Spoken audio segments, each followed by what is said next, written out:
आगे बढ़ें और आपको बताएं कि जमात इस्लामी का लियाकत बाग चौक पर 5वें रोज भी धरना जारी है। जमात इस्लामी और हुकूमत में चार्टर ऑफ डिमांड पर मुज़ाकरात का मामला है।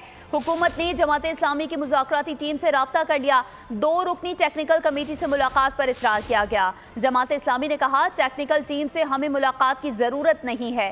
हुकूमती टीम मुतालबात पर बातचीत के लिए तैयार है तो टेक्निकल टीम ले आए। हुकूमत पर वाज़ेह किया कि धरना उस वक्त तक जारी रहेगा जब तक अवामी मुफाद के मुतालबात तस्लीम नहीं होते। जमात इस्लामी का लियाकत बाग चौक पर 5वें रोज भी धरना जारी है। जमात इस्लामी और हुकूमत में चार्टर ऑफ डिमांड पर मुज़ाकरात का मामला है। मजीद तफसीलात जानेंगे इसरार खान से। इसरार, आगाह कीजिएगा, क्या सूरत हाल देख रहे हैं इस वक्त धरने में?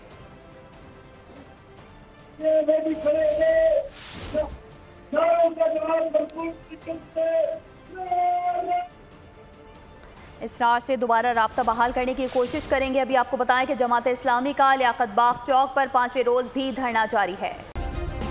सब्सक्राइब करें और बेल दबाएं ताकि कोई खबर रह न जाए।